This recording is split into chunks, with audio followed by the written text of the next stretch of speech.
নমস্কার বন্ধুরা, তিয়াশার রেসিপিতে সকলকে স্বাগত জানাই। আজ আমি আপনাদের বাঁধাকপি আর মসুর ডাল দিয়ে এক দুর্দান্ত স্বাদের রেসিপি শেয়ার করব। বাড়িতে যদি মাছ মাংস কিছুই না থাকে তাহলে আপনারা বাঁধাকপি আর মসুর ডাল দিয়ে এই অপূর্ব স্বাদের রেসিপিটা বানিয়ে ফেলতে পারবেন। ঘরে থাকা সামান্য কিছু উপকরণ দিয়ে এটা তৈরি করে নেওয়া যায়, আর এটা দুপুরে বা রাত্রে যে কোনো সময় তৈরি করে নিতে পারেন। এটা ভাত, রুটি কিংবা পরোটা সব কিছুর সঙ্গেই খেতে দারুণ লাগে। আর এটা তৈরি করে যদি কাউকে খাওয়ান তাহলে কেউ বুঝতেই পারবে না যে এটা বাঁধাকপি দিয়ে তৈরি হয়েছে। এটা কিন্তু যে কোনো কষা মাছ মাংসের স্বাদকেও হার মানাবে। তাহলে বন্ধুরা রেসিপিটা শেষ পর্যন্ত দেখতে থাকুন, আশা করছি ভালো লাগবে।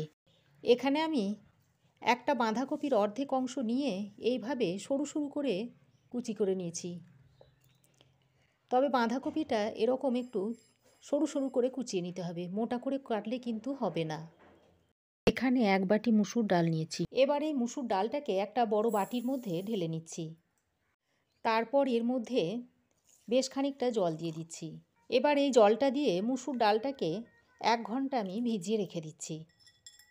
তবে আপনাদের হাতে যদি সময় বেশি থাকে তাহলে আপনারা 2 ঘন্টা ডালটা ভিজিয়ে রাখবেন। এবার আমি একটা কড়াইয়ে আগে থেকে বেশ খানিকটা জল গরম করতে দিয়েছি। তারপর এই জলের মধ্যে কুচিয়ে রাখা বাঁধাকপিগুলো দিয়ে দিচ্ছি। এবার বাঁধাকপিটাকে জলের সঙ্গে ভালো করে মিশিয়ে নিয়ে ঢাকা দিয়ে 3 থেকে 4 মিনিট জলে সেদ্ধ করে নেব।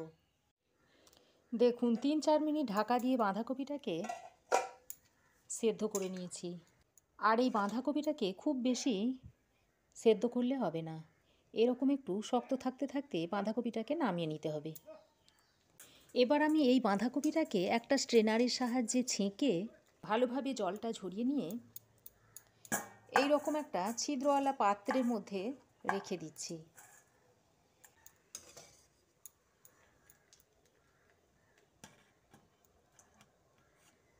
দেখুন বাঁধাকপিগুলোকে খুব বেশি গলিয়ে ফেলিনি, এরকম একটু শক্ত থাকতে থাকতে নামিয়েছি। এবার এটাকে ভালো করে ঠান্ডা করে নিতে হবে। এবার রান্নাটা করার জন্য একটা বাটা মশলা তৈরি করে নেব। তার জন্য মিক্সিং জারের মধ্যে দিয়ে দিচ্ছি একটা বড় সাইজের টমেটো কুচোনো, দিয়ে দিচ্ছি 6-7 কোয়া রসুন, আর 1.5 ইঞ্চ মতো আদা টুকরো এর মধ্যে দিয়ে দিচ্ছি। সঙ্গে দিয়ে দিচ্ছি একটা বড় সাইজের কুচোনো পেঁয়াজ। এখন এর মধ্যে অল্প একটু জল দিয়ে একটা মিহি পেস্ট তৈরি করে নেব। আদা, রসুন ও পেঁয়াজের পেস্টটা তৈরি করে এখন একটা বাটির মধ্যে ঢেলে নিচ্ছি। দেখুন 1 ঘন্টা ভিজিয়ে রাখার পর মুসুর ডালটা ফুলে অনেকটাই মোটা হয়ে গেছে। এবারে জলটা বদলে ফেলে দিয়ে ছেঁকে নিয়ে আসছি। দেখুন মুসুর ডালটা ভালো করে ধুয়ে জল বদলে ছেঁকে তুলে নিয়েছি। এবার এরকম একটা মিক্সিং জারের মধ্যে এই মুসুর ডালটাকে ভরে নিচ্ছি। তারপরে এর মধ্যে অল্প একটু জল দিয়ে এই ডালের একটা মিহি পেস্ট তৈরি করে নিচ্ছি। দেখুন মুসুর ডালের পেস্টটা আমি তৈরি করে নিয়েছি। এবার দেখুন যে বাঁধাকপিটা সেদ্ধ করে ঠান্ডা করতে দিয়েছিলাম সেটা খুব ভালোভাবে ঠান্ডা হয়ে গেছে। এবার বাঁধাকপি থেকে জলটাকে এইভাবে চিপে ফেলে দিচ্ছি। যতটা সম্ভব জলটা চিপে বার করে দিতে হবে।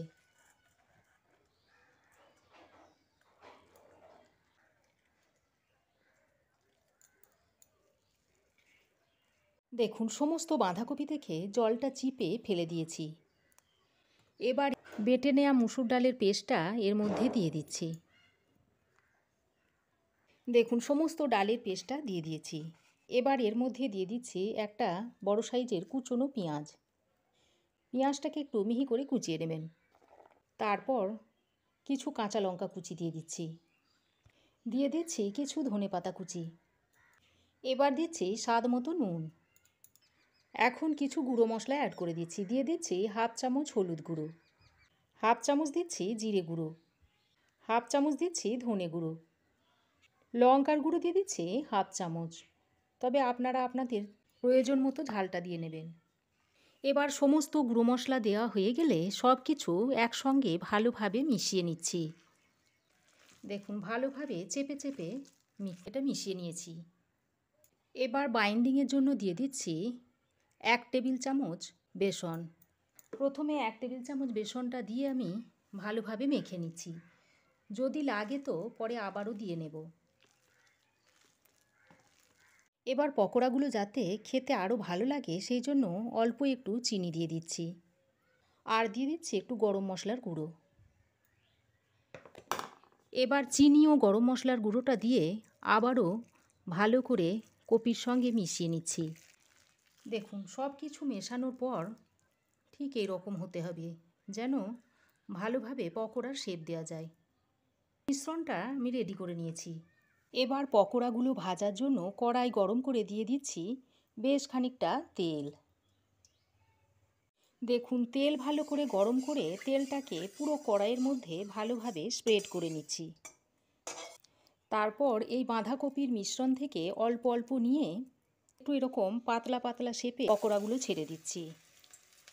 পকোড়াগুলো আমি এরকম বড়ার শেপে দিয়ে দিচ্ছি।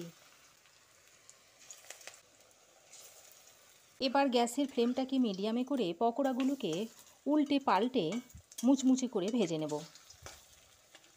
হাই হিটে পকোড়াগুলোকে আবার ভাজতে যাবেন না। হাই হিটে পকোড়াগুলো ভাজলে উপর থেকে লালচে রং ধরে যাবে তাড়াতাড়ি, আর ভিতরটা কাঁচা থেকে যাবে। পকোড়াগুলো মুচমুচে করে উল্টে পাল্টে ভেজে নিয়েছি। এখন এই পকোড়াগুলোকে তুলে নিচ্ছি। তেলটা ভালোভাবে ছেঁকে পকোড়াগুলোকে তুলে নিতে হবে।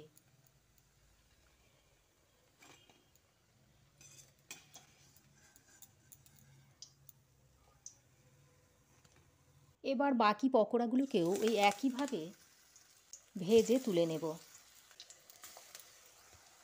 বন্ধুরা, এইভাবে মুসুর ডাল দিয়ে বাঁধাকপি যদি বানিয়ে খেয়ে না থাকেন, একবার বানিয়ে খেয়ে দেখবেন, খেতে দারুণ টেস্টি হয়।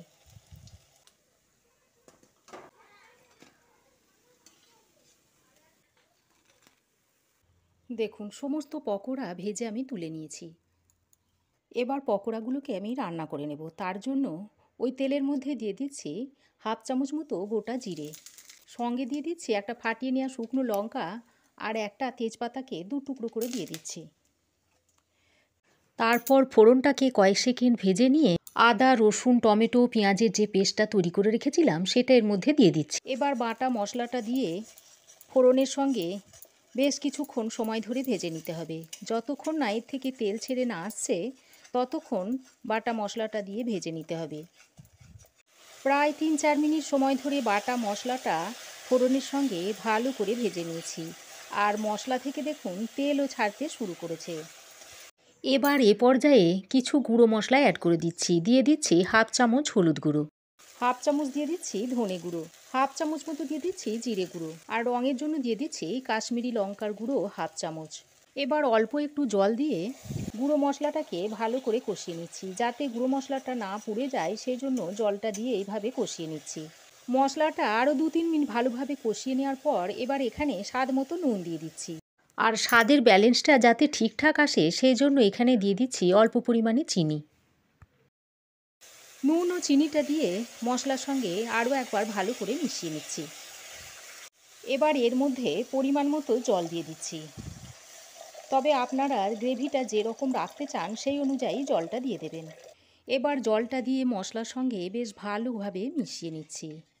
জলটা দিয়ে মশলার সঙ্গে খুব ভালোভাবে মিশিয়ে নিয়ে এর মধ্যে কিছু কুচানো ধনেপাতা দিয়ে দিচ্ছি। এবার এই ধনেপাতাটা দিয়েও ভালো করে মিশিয়ে নিচ্ছি।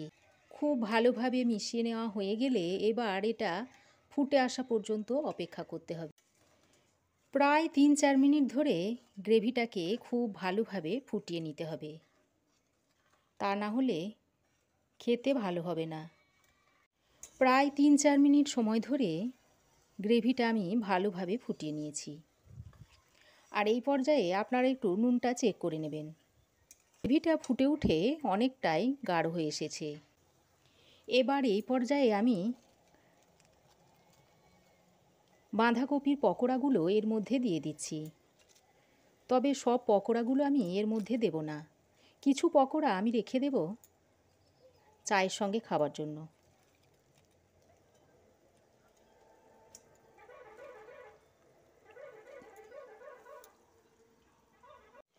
দেখুন আরও 2-1 মিনিট আমি ভালোভাবে ফুটিয়ে নিয়েছি। আর গ্রেভিটা এরকমই থাকবে, কারণ ঠান্ডা হবার পর এই বড়াগুলো ঝোলটা টেনে আরও একটু ফুলে উঠবে। এবার গ্যাসের ফ্লেম বন্ধ করে ঢাকা দিয়ে 3 থেকে 4 মিনিট স্ট্যান্ডিং টাইমে রাখার পর আপনাদের তরকারিটা সার্ভ করে দেখাচ্ছি। তো বন্ধুরা, আমার এই আজকের মুসুর ডাল ও বাঁধাকপির রেসিপি আপনাদের কেমন লাগলো অবশ্যই কমেন্ট করে জানাবেন। ভালো লাগলে একটা লাইক ও শেয়ার করবেন। পাশে থাকা বেল আইকনটা অবশ্যই প্রেস করবেন। আর আমার চ্যানেলে নতুন বন্ধু হয়ে থাকলে প্লিজ চ্যানেলটা সাবস্ক্রাইব করার অনুরোধ রইল। আজ এ পর্যন্ত। আবার দেখা হবে নতুন কোনো রেসিপি নিয়ে নেক্সট এপিসোডে। সে পর্যন্ত ভালো থাকবেন, সুস্থ থাকবেন। ধন্যবাদ।